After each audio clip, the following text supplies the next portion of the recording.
Okay guys, bigyan natin ng pansin tong ating kasama. Siya yung si Simp guys, siya yung naka-block sa siya yung naka-block dyan. Binlock ko kasi ayaw ko yung makasama ulit yung toxic. So, ang kwento nito guys, nag-chat siya bigla. Kasi namatay siya una, tapos ni spectate niya ako. Tapos yung nangyari, nang trash talk siya, bobo raw ako, mabagal daw ADS ko.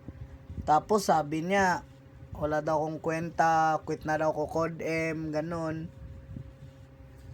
Tapos pinakita ko sa kanya, wala akong pake at hindi ako pumapatol sa mga gaya niya. Anong meron sa kanila, ba't ganyan sila? Yung ugali nila, makikita mo talaga dito sa laro mismo.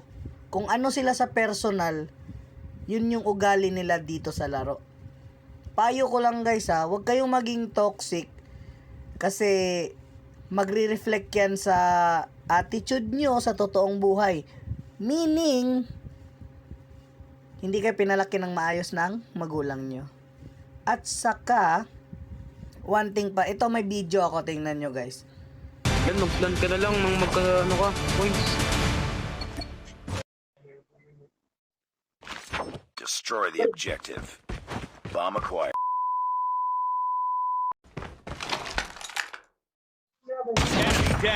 Enemy down.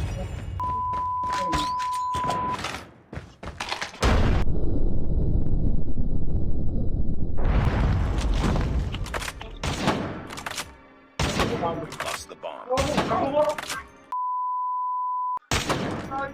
Kaya nga. Bobo kasi ng dalaswan. Hegemon. Search cover pa. Wala pa. Wala pa. Ang bobo talaga. Ano na?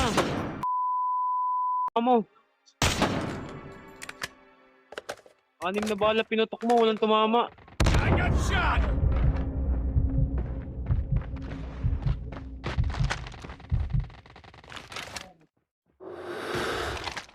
Sige tol, i-record mo. Wala akong pakain po sa FB.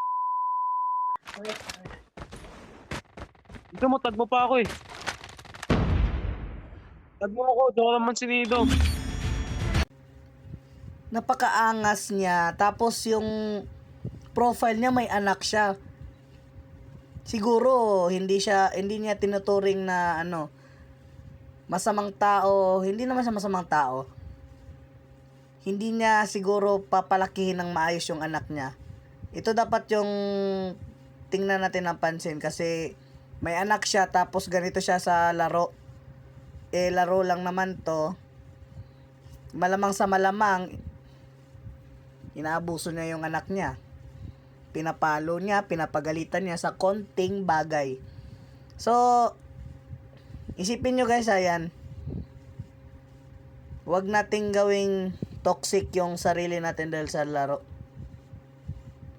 Isipin nyo na lang na may anak kayo, naglalaro lang kayo for enjoyment. Tapos ganyan, magre-reflect yung ugali nyo sa totoong buhay. Which means, kung may anak ka, may pamilya ka,